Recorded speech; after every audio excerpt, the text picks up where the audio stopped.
Para po sa ating mensahe sa umagang ito, buksan niyo po ang inyong mga Biblia sa Aklat ng Mga Awit, Kabanatang 137, Psalm 137.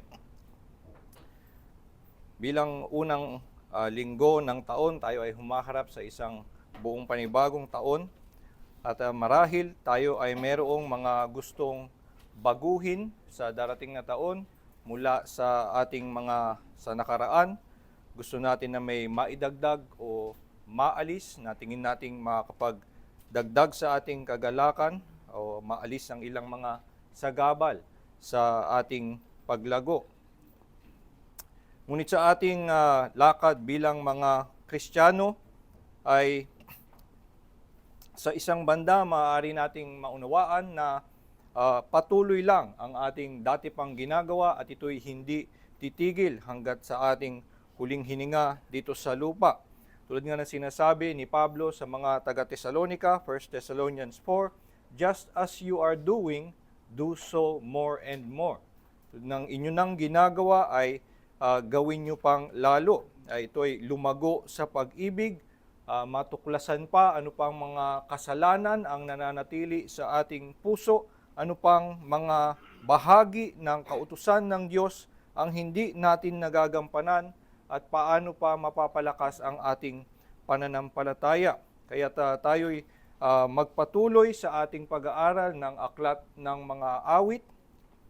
At dito patuloy nating hanapin ano pang mga tungkulin ang hindi natin nagagampanan, ano pang hinihingi sa atin ng Diyos, ano pang ilalago natin sa pag-ibig sa Kanya. At nawa ito'y maaaring maging gabay sa atin sa ating pagharap sa isang panibagong taon. Sa ating pag-aaral ng awit na ito at sa ating pag-ungkat ng kahulugan ng awit na ito, nais ko munang ituon ang inyong pansin sa talatang 5 hanggang 6. Psalm 137, magsimula tayo sa ating pag-aaral ng awit na ito sa talatang 5 hanggang 6. If I forget you, O Jerusalem, let my right hand forget its skill. Let my tongue stick to the roof of my mouth. If I do not remember you, if I do not set Jerusalem above my highest joy. Dito sa mga salitang ito, tumatawag ang may akda ng mga sumpa sa kanyang sarili. Makalimot nawa ang aking kamay, o dumikit nawa ang aking dila sa aking ngalangala. Sa ganitong mga sumpa, ang mangyayari sa kanya, siya ay magiging baldado, hindi mawawalan siya ng kakayanan na gawin ang maraming bagay, at siya ay magiging pipi. Hindi siya makakapagsalita at hindi siya makakapag-usap sa kanyang mga mahal sa buhay. Ito ay isang malupit na sumpa, at ito'y tinatawag niya sa kanyang sarili kung sabi niya, if I forget you, O Jerusalem, if I do not remember you, if I do not set Jerusalem above my highest joy. Kung kanyang makalimutan ng Jerusalem, ito ang sumpa na tinatawag niya sa kanyang sarili, na siya ay mawalan ng kakayanan sa kanyang kanang kamay at ang kanyang dila ay dumikit sa kanyang ngalangala at siya'y maging pipi.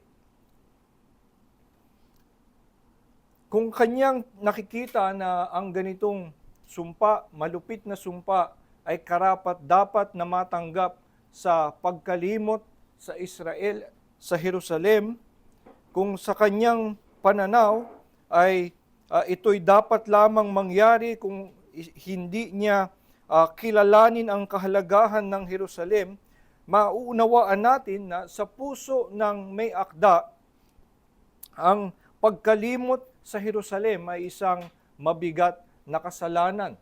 Isa itong malaking kalapastanganan na narapat lamang na makatanggap ng ganitong mga malupit na sumpa.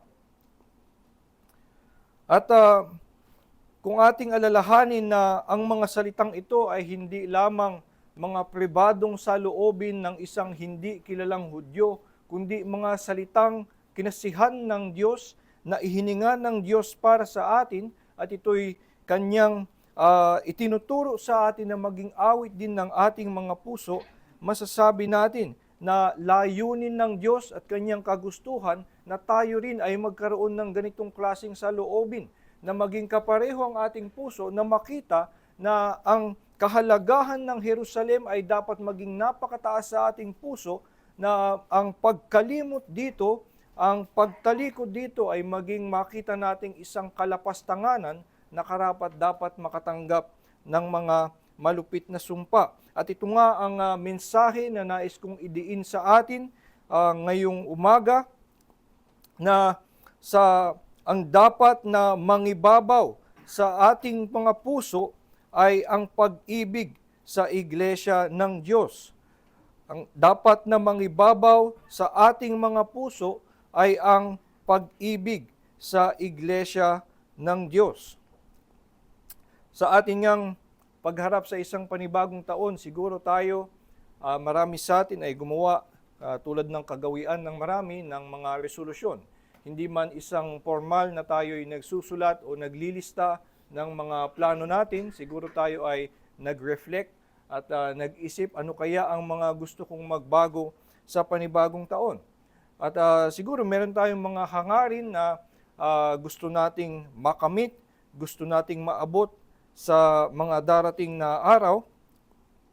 At kung ito'y hindi naman mga kasalanan at ito'y naayon naman sa salita ng Diyos, kahit na ito pa ay mga tungkol lamang marahil sa ating kalusugan o sa ating pinansyal na kalagayan, at nais lamang nating magkaroon ng pagpapabuti sa mga bagay na ito, hindi naman masasama na magkaroon ng mga hangarin tungkol dito.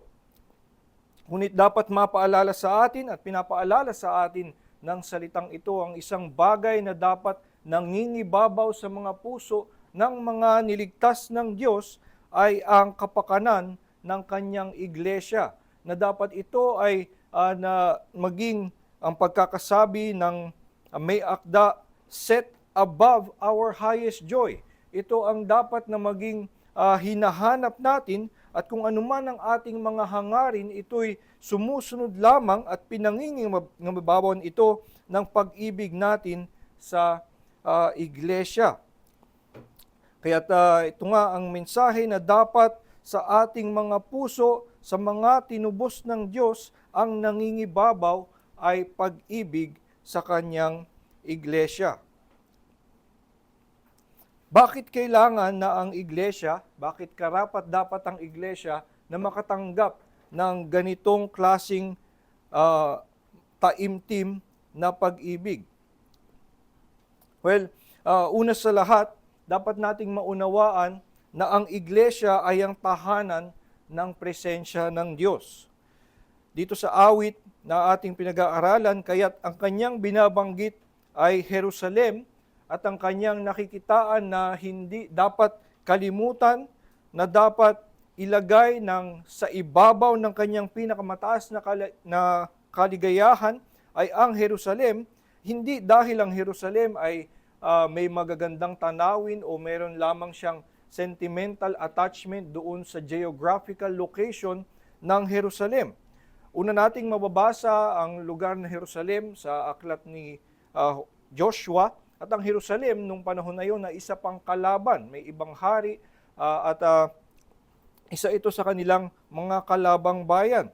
So sa una, ang Jerusalem ay hindi naman nagsimula na ito'y isang espesyal na lugar, kundi nangyari lamang na sa paglaon ng panahon, sa pagliligtas ng Diyos, ang Jerusalem ay naging tahanan ng Diyos, tahanan ng kanyang presensya.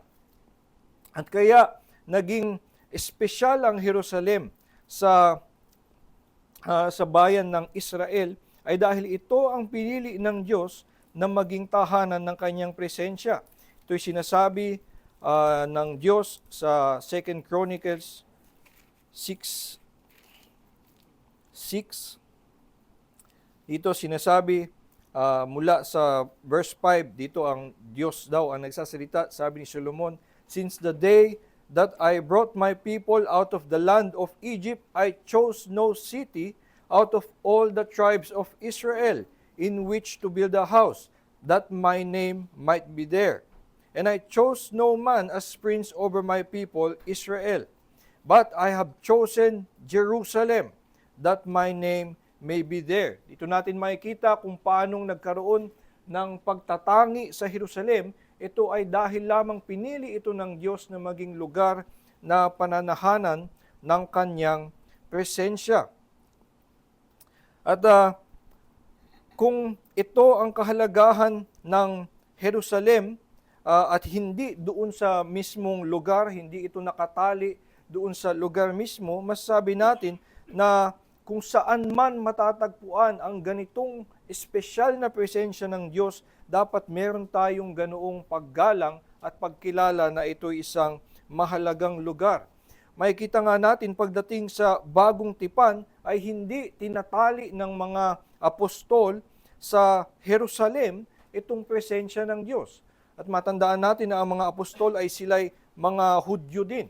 Sila'y merong pagtangkilik sa Jerusalem, sa geographical location, meron silang sentimental attachment sa bayan ng Israel at doon mismo sa puok ng Jerusalem, meron silang mga memories dito, pero hindi nila nilalagay na o kinikilala na nandoon lamang partikular ang presensya ng Diyos. At minsan pa nga sa pananalita, halimbawa ni Pablo sa Galatians 4, kinikilala niya ang the present Jerusalem, ang Jerusalem nung panahon niya bilang gumagawa ng mga nagpapatuloy lamang ng legalismo. Ito'y hindi nagdadala ng kaligtasan, kundi isang Jerusalem na may patay na katuruan.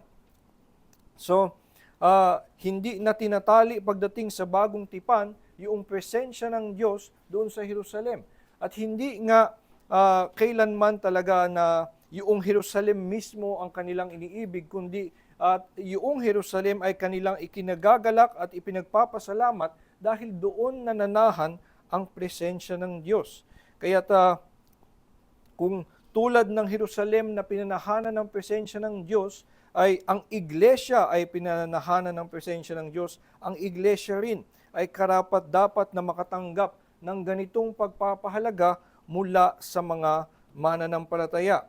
At ito nga ang makikita natin sa 1 Corinthians chapter 3, kung saan sinasabi mismo ni Pablo na ang iglesia ay ang templo. Sabi niya sa 1 Corinthians 3:16 to 17, "Do you not know that you are God's temple and that God's Spirit dwells in you?" At ito nga yung pinakapinanggagalingan ng pagiging espesyal ng Jerusalem ay dahil doon pinili ng Diyos na maitayo ang kanyang templo at doon mananahan ang kanyang presensya. At dahil tayo na ngayon, ang iglesia, ang kumakatawan sa templo at ito na ang may pangakong panahanan ng presensya ng Diyos, dapat ang mga mananampalataya ay may ganitong pagpapahalaga sa templo ng Diyos sa bagong tipan, ang iglesia. At kung ang iglesia ay pinananahanan ng kanyang presensya, ito din ay magiging daluyan ng kanyang pagpapala. At ito ang pangalawang dahilan, kaya't ito ay dapat na ipinagpapasalamat ng mga mananampalataya, ng mga tinubos ng Diyos. Dapat pinapahalagahan nila ang iglesia dahil ito nga ang pinananahanan ng presensya ng Diyos at dahil doon, ito ay daluyan ng pagpapala mula sa langit. Nabasa natin nung nakaraan sa Psalm 132 na ito ang kanilang ikinagagalak sa bayan ng Israel. Sa Psalm 132 mula sa talatang 13, "The Lord has chosen Zion, He has desired it for His dwelling place. This is my resting place forever. Here I will dwell, for I have desired it. Ito'y kinagagalak nila, itong mga salita ng Diyos na pinili niya ang Zion, isang bundok sa Jerusalem, para doon ang manahan ng kanyang presensya doon sa templo. At sabi sa talatang 15, I will abundantly bless her provisions. I will satisfy her poor with bread. Her priests I will clothe with salvation, and her saints will shout for joy. Ito nga ay may pangakong pagpapala doon sa templo dahil nandoon ang presensya ng Diyos. Sa pagpapatuloy ng kanilang mga kinagagalak na pangako ng Diyos tungkol sa Jerusalem, sinabi sa talatang 17 sa 132 verse 17, There I will make a horn to sprout for David. I have prepared a lamp for my anointed. His enemies I will clothe with shame, but on him his crown will shine. At ito ay kanilang nakikita na may pangako ang Diyos na isang Mesiyas na lalabas mula sa lahi ni David. At ito'y tumutukoy nga sa ating Panginoong Hesukristo. At doon nga maikakabit natin ang talagang katuparan ng plano ng Diyos para sa Jerusalem. Na sa Jerusalem, itong pinakapangunahing, pinakapunong pagpapala na lalabas dito ay ang ating tagapagligtas na Panginoong si Hesukristo. At sa kanyang gagawin sa lupa, sa kanyang buhay at kamatayan doon sa krus, ito'y magiging tanging daan ng kaligtasan para sa lahat ng mga makasalanan. At dahil dito ay mula sa Kanya, sabi sa Ephesians 1, nasa Kanya magmumula ang lahat ng pagpapala. At maikakabit nga natin o maihahalintulad natin dito sa Psalm 132 verse 13 to 16, itong talata sa Ephesians chapter 4 verse 11 to 14. Ephesians chapter 4 verse 11 to 14, ito ay yung tungkol sa iglesia. Sabi ni Pablo, and he gave the apostles, the prophets, the evangelists, the shepherds, and teachers to equip the saints for the work of ministry, for building up the body of Christ, until we all attain to the unity of the faith and of the knowledge of the Son of God, to mature manhood, to the measure of the stature of the fullness of Christ, so that we may no longer be children, tossed to and fro by the waves, and carried about by every wind of doctrine, by human cunning, by craftiness in deceitful schemes. Tulad ng sa Psalm 132, ay sa pangako ng Diyos, itataguyod niya ang mga ngasiwa doon sa templo na magiging daluyan ng pagpapala, magiging daan, pagtuturo sa daan ng kaligtasan, yung mga pare sa Psalm 132. Sa Ephesians chapter 4 ay makikita natin ang pagpapala na ginagawa na mumula kay Kristo sa langit ay ang pagtataguyod ng iglesia, ang pagpapala ng mga tagapangaral dito, at mula sa kanilang ministeryo ay magkakaroon ng pangangasiwa na magdadala sa kaligtasan, magtuturo ng daan ng pamumuhay na hinihingi sa lahat ng mga mananampalataya.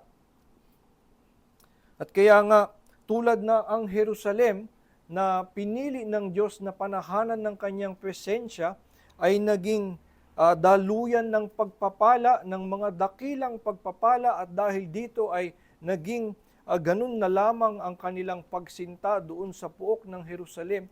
Tayo din na mga mananampalataya sa bagong tipan ay dapat magkaroon ng ganitong pagtangi sa iglesia. Makita natin na mula dito dumadaloy ang mga pagpapala na ating tinatamasa mula sa ating Diyos, sa ating tagapagligtas na si Hesukristo. Ito ang kanyang itinilagang maging kasangkapan upang igawad sa atin ang kanyang biyaya sa pamamagitan ng sa pangangaral ng kanyang salita at paggawad ng mga sakramento. Ito ang ibinigay sa iglesia na maging daan para sa ang lahat ng mga mananampalataya ay mapalago, maging Christ-like, at yung ating buong perfection ay dito magaganap. Kaya ito'y makita nawa natin na ang iglesia ay may dakilang pagpapala na dito ipinadaan ng Diyos ang kanyang dakilang pagpapala para sa mga mananampalataya. At kung ganon na ang iglesia ay ganitong pinanahanan ng kanyang presensya at dinadaluyan ng kanyang mga dakilang pagpapala, tama nga lamang na magkaroon tayo ng ganong mataas at malalim na pag-ibig para sa iglesia. Isang pag-ibig na dapat nangingibabaw sa ating puso above our highest joy. Sa ibabaw ng lahat ng ating mga hangarin, dapat magkaroon ng ganun pagpapahalaga para sa iglesia. Ang dalawang konsiderasyon na ito, na ang iglesia ay pinananahanan ng presensya ng Diyos at ito'y ang kanyang piniling kasangkapan na daluyan ng pagpapala, ay nagtumuturo lamang sa isa pang mas malalim na katotohanan kung bakit napakahalaga ng iglesia. At ito ay na dahil ang iglesia ay iniibig ng Diyos. Ang iglesia ay kanyang pinili, ito ang kanyang inibig, at dahil sa kanyang pag-ibig sa iglesia, ito ang kanyang pinili na panahanan ng kanyang presensya, at ito ang pinili niya na maging daluyan ng pagpapala. Ang lengguwahe na dalas gamitin sa lumang tipan tungkol sa relasyon ng Diyos sa bayang Israel ay na sila ang bayan ng Diyos. Ayun nga ang ibig sabihin ng Israel, sila'y pinili ng Diyos. At sabi sa Psalm 100, isa pang partikular na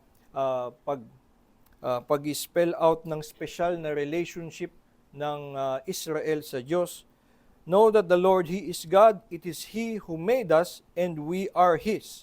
We are His people and the sheep of His pasture. So sa una binanggit na it is He who made us, at ito ay tungkol, ay maaaring makitang totoo sa lahat ng mga tao, na ang lahat ay kanyang mga nilikha, at tayong lahat, at maging mga hindi mananampalataya, maging mga hindi sumasamba sa Kanya, ay sa Kanya at dapat na kumilala sa Kanya at dapat na sumamba sa Kanya.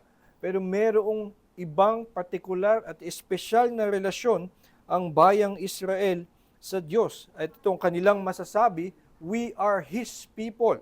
We are His people and the sheep of His pasture. Kanyang bayan na kanyang itinangi, at ito'y nakakatanggap ng espesyal na pangangalaga bilang pastor, bilang kanilang pastol ang Panginoon. So, ito'y makikita natin kung paanong ang Israel at ang Jerusalem ay espesyal sa Diyos dahil ito'y kanyang inibig. Makikita natin pagdating nga sa bagong tipan, liban pa na itong mismong lengguwahe na tayo ay kanyang mga tupa ay ginagamit. Sinasabi ni Kristo na siya ang mabuting pastol at tayo ang kanyang mga tupa. Maliban pa doon ay madami pang ibang mga lengguwahe ng intimacy na ginagamit patungkol sa iglesia. Ito ay, halimbawa sa Ephesians 5, tinatawag ang iglesia na kanyang bride, for whom Christ gave His life in order to sanctify her and to present her blameless unto Himself. Ganito ang pag-ibig na ni Kristo na makikita natin para sa iglesia. Kaya dapat lamang na ang mga umiibig sa Diyos, ang mga nagpapahalaga sa kung ano ang iniibig ng Diyos, ay dapat na matagpuan na mayroong malalim na pag-ibig sa kanyang iglesia. Dahil ang iglesia ay iniibig ng Diyos, kaya't ito'y pinanahanan ng kanyang presensya at naging daluyan ng mga dakilang pagpapala. mula itong lahat sa pag-ibig ng Diyos. At kung ganoon ang pag-ibig ng Diyos sa Jerusalem, sa iglesia, dapat tayo rin na mga mananampalataya, mga sumasamba sa Kanya at sumusunod sa Kanya, ay dapat na mayroong malalim na pag-ibig sa iglesia na Kanyang piniling panahanan ng Kanyang presensya at maging daluyan ng pagpapala. Kaya dahil sa mga ito, sa konsiderasyon na ito, ay tama lamang nakikita natin na ang atin ngang mga puso ay mapamunuan ng pag-ibig sa iglesia. Ito dapat ang makita ngang nangingibabaw sa ating mga puso, higit sa iba nating mga hangarin, above our highest joy, ay meron tayong ganong pagpapahalaga sa iglesia. Maaring maraming ibang mga mukha ang pag-ibig sa iglesia. Madami tayong maaaring maisip na mga pagpapakita na meron tayong ganitong pag-ibig sa iglesia sa ating puso. Isa na dito ang pagpapahalaga sa mga gawain ng iglesia, siguro sa pagsuportang pinansyal, pagbibigay ng ating lakas, talento at panahon para sa paglilingkod sa iglesia. Ito ang mga maaaring maging expression of our deep love for the church that sets the church as above our highest joy. Pero dito sa awit ay makakita tayo ng dalawa na binibigyang diin, at ngayon sa umagang ito rin ang bigyan natin ng diin na baka makita natin sa larangang ito nga tayo may maipapagbuti sa ating pagmamahal at paglilingkod sa iglesia. Ang isa ay ang pakikiisa sa kalungkutan ng iglesia, ang pakikiisa sa kanilang kalungkutan. Kung ating iniibig ang iglesia, meron tayong pakikiisa sa mga paghihirap at kalungkutan na pinagdadaanan ng iglesia. Maaring patungkol ito, tungkol siyempre especially to the church that you are covenanted with, pero meron ding pagpapalawak na meron din tayong pagpapahalaga o pakikiisa sa mga kalungkutan at paghihirap na pinagdadaanan ng lahat ng mga mananampalataya sa mundo, mga ibang mananampalataya na hindi man dito sa iglesyang ito ay meron tayong fellowship with them, whether actual dahil kilala natin sila or a spiritual fellowship knowing that they are also in Christ. Ang pag-ibig sa iglesia, kung tayo ay umiibig, tayo makikiisa sa kanilang mga kalungkutan. Dito sa Psalm 137, sa verse 4, makikita natin sila ay nagtatanong, yung may akda ay nagtanong, how shall we sing the Lord's song in a foreign land? At ito ay kanyang tinatanong, ayon sa kanyang kwento, ay dahil nung sila ay sinakop ng mga dayuhan ng Babylon at sila'y dinala sa may mayroong ilog by the waters of Babylon, at maaaring sila ay pinahihirapan, pinagtatrabaho, pagkatapos silang masakop, dinala sila doon, at siguro sila ay pinagagawa ng kung anong malapit sa ilog. Baka sila ay pinaghuhukay para gumawa ng dam o ng tulay o kung anuman. At habang nandoon ay sila'y kinukutya ng mga mananakop, sabi, there are captors, sabi sa verse 3, our captors required of us songs, our tormentors mirth, saying, sing us one of the songs of Zion. At habang pagkatapos na ang kanilang bayan at ang Jerusalem ay wasakin, na sila ay ng mga mananakop, at dito sila ay dinala doon, parang sinasabi sa kanila at kinukutya sila, pakitaan nyo kami ng inyong mga awit. At hindi ito na para bang gusto naming ma-encourage din sa isang nakaka-bless na worship song na nabalitaan namin na inaawit nyo sa Zion. Siguro kung sa panahon natin ngayon, ay kung sabihin nating nangyari ito sa modernong panahon at mayroong mananakop at dinala doon sa kanilang bansa yung kanilang isinakop na bayan, ay parang sinasabi sa kanila, nakita ko sa TikTok na sa inyong bansa ay may mga trending na kanta, may mga masasayang awitin, ipakita nyo nga sa amin, habang sila ay inaalipin ng mga mananakop. So sila ngayon ay pinagkakatuwaan sa kanilang paghihirap. At dito nagmula yung panaghoy noong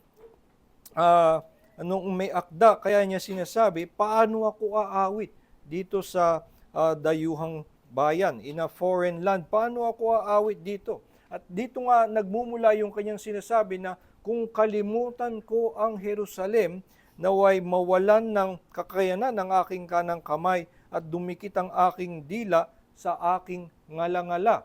At ito ay isang lengguwahe ng mourning dahil noong sinaunang panahon, ito ay mas seryosong bagay. Sa ating panahon ngayon ay may mga natatali lamang na mga superstition. Alam ko ang tawag doon ay yung sukob.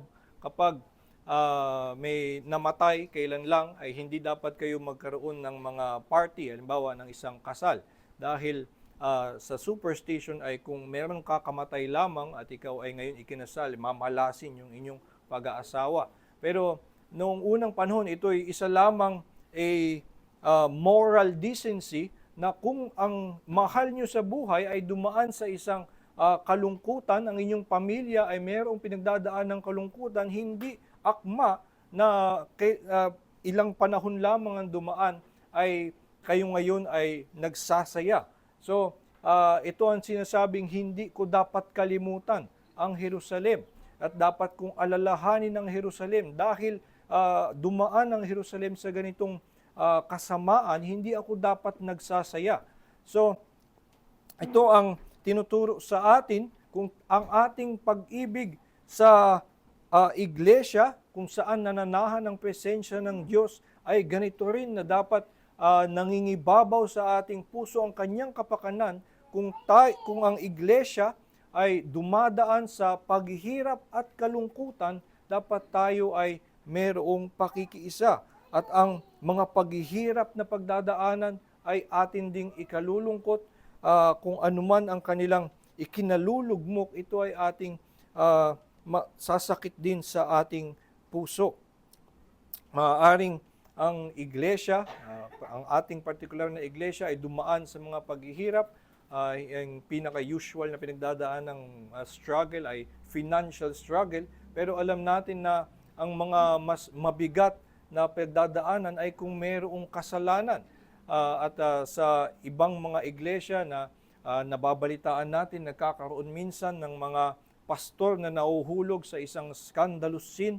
Ito ay mga hindi dapat na isasantabi lamang natin, ngunit nakikita natin dahil meron tayong pagpapahalaga sa iglesia, ito ay mga bagay na dapat dumurog sa ating puso, na makita natin ito ay na nagpapababa doon sa lugar na may pangako ng presensya ng Diyos na siyang dapat na daluyan ng kanyang pagpapala, ngunit nagdala ngayon ng dishonor to the name of Christ dahil sa mga kasalanan. At kung mayroong mga pinagdadaan ng ganito ang iglesia, dapat ito ay maging totoo sa atin at makiisa tayo sa kalungkutang ito. Ito ay makikita lamang kung tayo nga ay may ganoong pagpapahalaga sa iglesia na ito'y iniibig natin kaya tayo'y nakikiisa sa kanyang kalungkutan. At ang isa pang makikita nating pinagdidiinan dito na magiging mukha ng pag-ibig sa iglesia ay ang lumaban sa sinumang mga makasisira sa iglesia. Sino man ang mga makasisira dito, tayo ay lalaban. Dito sa talatang 7 hanggang 9, isa ito sa mga ikinagugulat minsang mabasa ng mga tao sa banal na kasulatan. Sa 7 to 9 ay nananalangin ang may akda na magdala ng mga malulupit na parusa sa kanilang mananakop. Remember, O Lord, against the Edomites the day of Jerusalem, how they said, lay it bare, down to its foundations. O daughter of Babylon, doomed to be destroyed, blessed shall he be who repays you with what you have done to us. Blessed shall he be who takes your little ones and dashes them against the rock. Ganun na lamang naging puot ng may akda sa mga mananakop sa Jerusalem na may ganitong matinding sakit na dinala sa kanila, na kanilang ipinananalangin ang isang malagim na kamatayan sa kanilang even to the little ones, mismong sa mga baby ng mga Babylon, ay sila'y mamatay, be dashed against the rock. Ito ang kanilang idinadalangin sa Diyos. At sabi, blessed shall he be. Pagpalain kung sinong gumawa nito sa inyong mga sanggol. At dito makikita natin ang isang matinding galit sa lahat ng mga nakakasakit sa iglesia. At ito ay isang natural na lalabas kung ang puso ay merong ganong nangingibabaw sa kanilang puso, ang isang malalim na pag-ibig sa iglesia, isang pagkilala na ganun siya kahalaga, kaya't ang mga nananakit dito at mga naninira dito ay kanyang lalabanan. At ito nga mismo ang makikita natin sa Diyos mismo, ay may ganitong klaseng makikita tayo.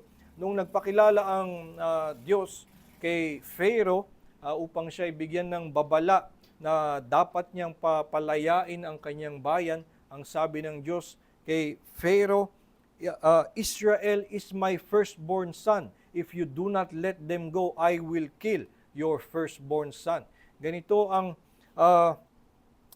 pag-ibig ng Diyos para sa kanyang bayan, na meron siyang isang passionate love na lalaban sino man ang makasisira dito. At ito'y pinatutuhanan din ni Pablo. Ito ang sinabi ni Pablo sa 1 Corinthians chapter 3 verse 17, nung sinabi niya na ang iglesia, maging itong Korinto na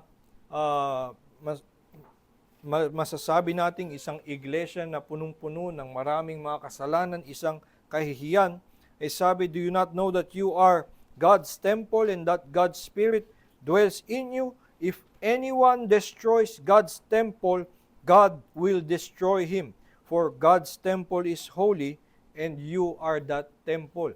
Ganun na lamang ang pag-ibig ng Diyos mismo sa iglesia na kanyang lalabanan kung sino man ang mga sumira dito.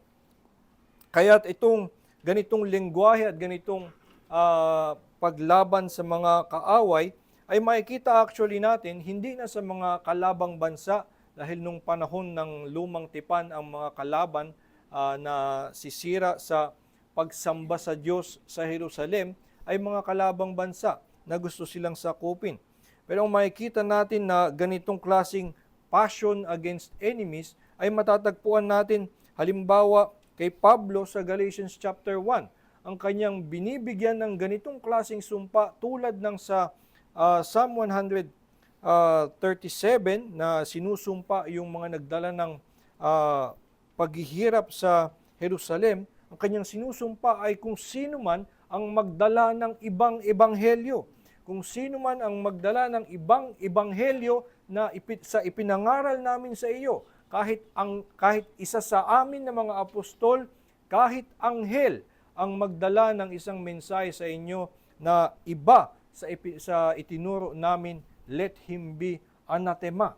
At ang tinutukoy niya dito, sino man ang magdala ng mensahe ng kaligtasan na naghihingi ng higit sa pananampalataya na ang sinabi ng mga apostol, ang kanilang ebanghelyo ay na pananampalataya ang paraan na tinatanggap mo ang isang kumpletong kaligtasan mula sa biyaya ng Diyos. Ngunit merong mga magdadala na magsasabing pagkatapos mong sumampalataya, hindi pa tapos yan, hindi pa yan sapat, hindi ka pa ligtas, kailangan mong dagdagan ng pagtupad sa batas. At yun yung nangyari sa Galatia. At sinasabi ni Pablo, sino man ang magdala ng iba sa ihinatid namin, let him be anathema. Nang mangyari sa kanya yung isang malagim na katapusan na siya ay to be damned. Ito ay ibinabalik lamang sa kanya, ibinabalik lamang doon sa mga sinumang nagbalak na manakit sa iglesia, ibinabalik sa kanila kung ano yung kanilang sariling mga kasamaan. Kung sila ay nagtuturo na ang daan sa kaligtasan ay ang kanilang sariling gawa, parang sinasabi ni Pablo, sige, diyan kayo pumunta. Subukan yung tumindig sa inyong mga sariling katwiran at kayo mismo ay mapapahamak sa inyong sariling pinanghahawakan. At kaya, itong ganitong pag-ibig sa iglesia ay nagdudulot ng ganitong klasing paglaban sa kahit anong mga makakasakit dito. At ito'y maaring doon sa mga maling pangangaral na ito'y magdadala sa kapahamakan sa mga mananampalataya.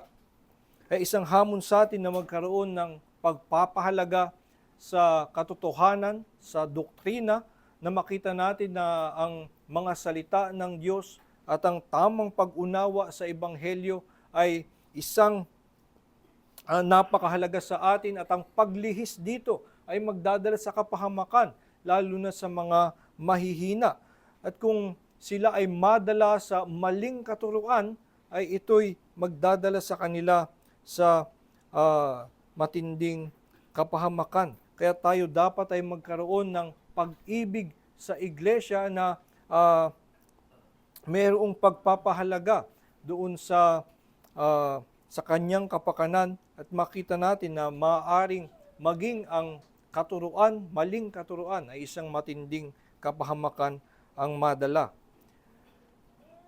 Makakakita pa tayo ng ibang ganitong lengguwahe kay Jesus sa Matthew chapter 18. Sinabi niya na whoever causes any one of these little ones to stumble ay mas maigi pa sa kanya na magtali ng isang millstone around his neck at siya'y malunod sa ilog. At dito makikita natin kung paano si Jesus ay mayroong ganung paglaban sa mga magdadala sa kapahamakan sa mga mananampalataya. At ganito nga ang pag-ibig na kinikilala ang kahalagahan ng iglesia, kinikilala ang pagpapahalaga ng Diyos sa iglesia, ang pag-ibig na nilalagay siya above our highest joy, ay nakikiisa sa kanyang mga kalungkutan at lumalaban sa lahat ng nagdadala ng kasiraan. Siguro sasabihin natin at aaminin natin na tayo ay nagkukulang sa ganitong pag-ibig. Madami pa tayong mailalago na para sa magkaroon ng ganitong pag-ibig sa iglesia. Ngunit ito nga ay hindi ginagawa, binibigay sa atin ng Diyos, hindi ito hinihiling sa atin ng Diyos bilang kondisyon upang tayo ay Kanyang ibigin. Kundi ang mabuting balita sa atin ay na ang Diyos ang unang umibig sa atin sa pamamagitan ni Hesukristo. At si Kristo mismo ay binilang tayo na kabilang sa Kanyang kagalakan.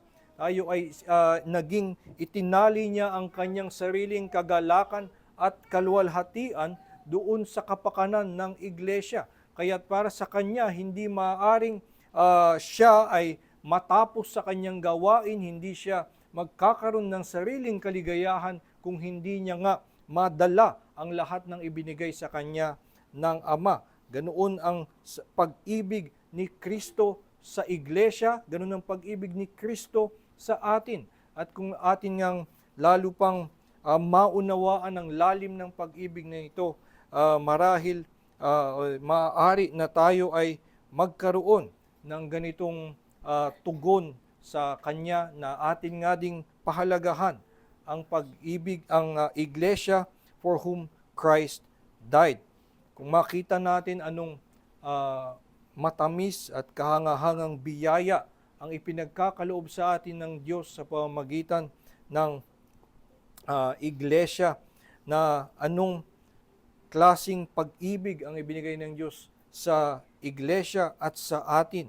Maaari nga na magkaroon tayo ng isang tugon na magalak tayong kilalanin ang kahalagahan ng iglesia and to set it above our highest joy. Tayo po ay manalangin. Ama naming Diyos, kami na inyong mga tinubos ay nagpapasalamat sa kaligtasan na ipinagkaloob nyo sa amin, na kami na mga makasalanan sa pamamagitan ng pananampalataya sa inyong anak na si Jesucristo, kami ay inyong binihisan ng kanyang katwiran at inyong tinanggap sa inyong presensya.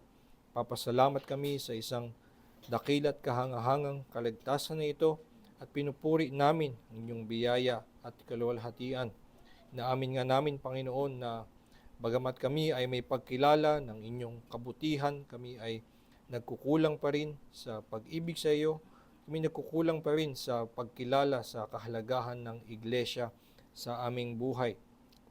Salamat nga sa salitang ito na nagpapaalala sa amin kung ano ang espesyal na plano mo para sa iglesia, kung paano ito ang iyong pinili na panahanan ng inyong presensya, na maging daluyan ng inyong pagpapala, sapagkat ito nga ay inyong iniibig ng isang dakilang mapagbiyayang pag-ibig. Dalangin nga namin, Panginoon, na patuloy pa naming maunawaan ang lalim ng inyong pag-ibig sa amin bilang isang iglesia, nang sa gayon ay mapalalim nga din ang aming pasasalamat sa iyo at mailagay namin ang tamang paggalang at pagpaparangal sa iglesia bilang iyong hinirang, bilang iyong piniling daluyan ng iyong mga pagpapala. Sa lahat ng aming gagawin ngayon ay patuloy niyo kaming samahan at nawa ay ang lahat ng aming mga madidinig mula sa iyong salita ay patuloy na magpaunawa sa amin ng lalim ng inyong pag-ibig, nang sa gayon kami ay mag-umapaw sa pasalamat at pagpupuri sa iyong pangalan. Po aming dalangin sa pangalan ni Jesus. Amen.